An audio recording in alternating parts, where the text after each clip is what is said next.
আজকের পর্বে আমি যে চিকেনের রেসিপিটা আপনাদের সাথে শেয়ার করছি, আশা করছি এই চিকেনের রেসিপিটা দেখে যদি একবার বাসায় রান্না করেন, দেন আপনি এটা পুনরায় রান্না করার চেষ্টা করবেন। কারণ এটা এতটাই বেশি টেস্টি হয়েছিল যে আসলে বলে বোঝানো মতো না। আর এটা কিন্তু সম্পূর্ণ কাঁচামরিচ দিয়ে রান্না করেছিলাম, কোনো রকমের গুঁড়ো মরিচ কিন্তু আমি এখানে ব্যবহার করিনি। তারপরে কালারটা মাশাআল্লাহ এতটাই বেশি সুন্দর হয়েছিল কি বলবো। চলুন শুরু করা যাক সুন্দর সেই কালারফুল রেসিপিটি। তো ফার্স্টে আমি এখানে 900 গ্রামের মতো চিকেন নিয়েছি, আর এটা সোনালী মুরগির চিকেন ছিল। আর এটা কিন্তু সুন্দর করে আমি পরিষ্কার করে নিয়েছি। আর এই যে দেখতে পাচ্ছেন একটু ছোট ছোট করে পিসেস করে একটু কেটে নিয়েছি, যেন মশলাগুলো খুব ভালোভাবে এই চিকেনের মধ্যে ঢুকে যায়। তো এবার আমি চিকেনগুলো খুব ভালোভাবে ম্যারিনেট করে রাখবো আধা ঘন্টার জন্য। তো ম্যারিনেট করার জন্য আমি কিছু মশলা এখানে অ্যাড করছি। তো ফার্স্টে এখানে দিয়ে দিচ্ছি দারুচিনি আর এলাচ। আমি 3 থেকে 4টা দারুচিনি আর এলাচ নিয়ে এখানে পেস্ট করে নিয়েছি। তারপর এই যে দেখতে পাচ্ছেন এর সাথে মিশিয়ে দিলাম। তারপর নিয়েছি এখানে আমি আদা পেস্ট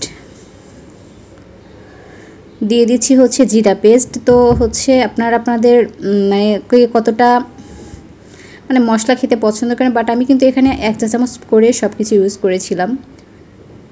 আর রসুন বাটা এখানে আমি ইউজ করেছিলাম প্রায় 1.5 চা চামচের মতো।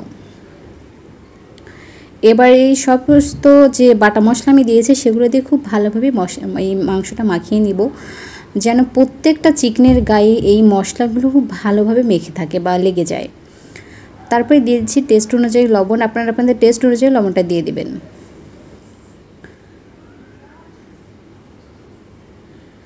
এরপর এর মধ্যে আমি দিয়েছি কিছু গুঁড়ো মশলা। গুঁড়ো মশলার মধ্যে ছিল ধনিয়ার গুঁড়ো আর হলুদ গুঁড়ো। ব্যাস এইটুকুই কিন্তু মশলা এখানে অ্যাড করেছি। আদারওয়াইজ কিন্তু আমি এখানে অন্য কোনো মশলা এখানে অ্যাড করিনি। আমি এখানে 1 চা চামচের মতো ধনিয়ার গুঁড়ো দিয়েছিলাম আর আধা চা চামচের মতো এখানে হলুদ গুঁড়ো অ্যাড করেছি। তো শেষ, মশলার চ্যাপ্টার এখানেই ক্লোজ। তো আমি এখন সব কিছু একসাথে খুব ভালোভাবে মাখিয়ে নিব, যেন মশলাগুলোর মাংসগুলোর ভিতরে মশলাগুলো খুব ভালোভাবে ঢুকে যায়। ব্যাস মাখিয়ে নেওয়া হয়ে গিয়েছে। এখন কী করতে হবে সেটা আমি ম্যারিনেট করা বা মাখিয়ে নেওয়া এই চিকেনগুলো ম্যারিনেট করে রেখে দেবো আধা ঘন্টার জন্য। আধা ঘন্টা পরে কিন্তু এই মাংসটা একদম অনেক বেশি সফট হয়ে যাবে আর মশলাগুলো কিন্তু খুব ভালোভাবে এই চিকেনের মধ্যে ঢুকে যাবে। তো ফিরে আসছি আধা ঘন্টা পর। আধা ঘন্টা পর আমি চুলায় একটা প্যান বসিয়ে তারপরে এখানে দিয়ে দিলাম পরিমাণ মতো তেল। খুব বেশি তেল দিতে হবে এমন কিন্তু কোনো কথা নেই। আমি প্রায় এখানে 1/3 কাপের মতো তেল ইউজ করেছি। তারপরে এখানে 5টা মিডিয়াম সাইজের পেঁয়াজ আমি কুচি করে কেটে দিয়েছি। একদম মিহি কুচি করিনি, একটু মোটা করেই আমি কেটে নিয়েছিলাম। এরপর 5 মিনিটের মতো আমি পেঁয়াজটা ভেজে নিয়েছি। অর্থাৎ পেঁয়াজটা যখন কিছুটা ছটে হয়ে এসেছে বা একটু নরম হয়ে এসেছে তখন আমি 3টা তেজপাতার মধ্যে দিয়ে দিলাম। আর কিন্তু এখানে কোনো মশলা আমি অ্যাড করব না, কারণ আমি এখানে কিন্তু বাটা মশলা অ্যাড করেছিলাম দারুচিনি আর এলাচ। তো এই জন্য কিন্তু আমি এখানে এক্সট্রা করে আর দারুচিনি আর এলাচ দিইনি। এরপর এখানে দিয়ে দিচ্ছি সেই ম্যারিনেট করে রাখা চিকেনগুলো।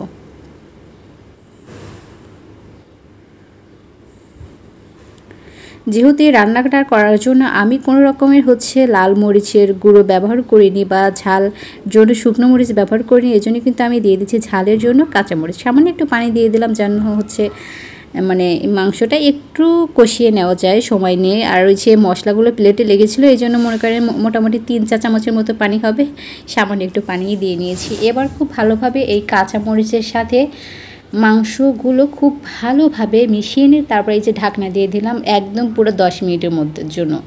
10 মিনিট পরে দেখেন মাংসগুলো কিন্তু খুব ভালোভাবে কুকও হয়ে গিয়েছে আর মাংসের মধ্যে যে এক্সট্রা পানি ছিল সেটা কিন্তু বের হয়ে মশলাগুলো কিন্তু খুব ভালোভাবে কষিয়ে নেওয়া হয়ে যাচ্ছে।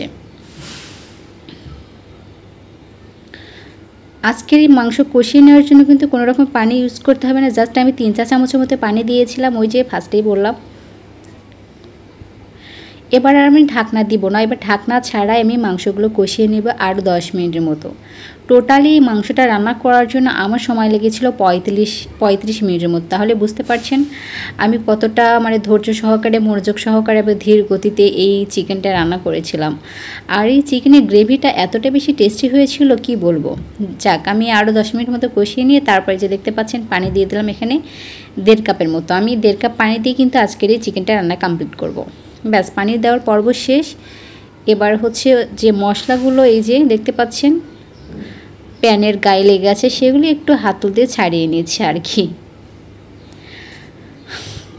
আমার চ্যানেলে কিন্তু অলরেডি অনেকগুলো চিকেনের রেসিপি দেওয়া আছে, আমি ডিসক্রিপশানে লিঙ্ক দিয়ে দেবো, আপনারা অবশ্যই একবার হলে দেখে নেবেন। আমি 10 মিনিটের মধ্যে চিকেনটা জাল করে নিয়েছি, আর এরই মাঝে চিকেনটা কিন্তু অনেকটাই পানি শুকিয়ে গিয়েছে। এরপর আমি এখানে দিয়ে দিচ্ছি ভাজা জিরের গুঁড়ো 1 চা চামচের মতো।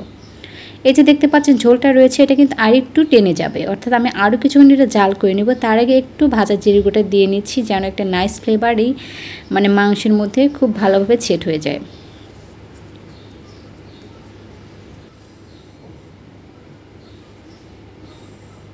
যদি আমার রেসিপিগুলো আপনাদের কাছে একটু ভালো লেগে থাকে তাহলে অবশ্যই সাবস্ক্রাইব করে আমার চ্যানেলের পাশেই থাকবেন, আর কমেন্টস করে জানিয়ে যাবেন আপনার মূল্যবান মতামত। তো যাই হোক, আমি আরও 2 মিনিট মতো জাল করে নিয়েছিলাম। তারপরে এই যে দেখেন ফাইনাল লুক, কি যে নাইস একটা কালার এখানে অ্যাড হয়েছে। যদিও আমি কিন্তু এখানে কোনো রকমের লাল মরিচের গুঁড়ো বা শুকনো মরিচ অ্যাড করিনি, তারপরে মাশাআল্লাহ দেখতে যেমন এটা ইয়াম্মি ছিল, আর খেতে তো কি বলবো, আসলে এটা মানে বলে বোঝানোর মতো না, মানে ভাষাই নেই আমার কাছে, আসলে এতটাই বেশি টেস্টি হয়েছিল। তো আজকের মতো এ পর্যন্ত, সবাই ভালো থাকবেন, আল্লাহ।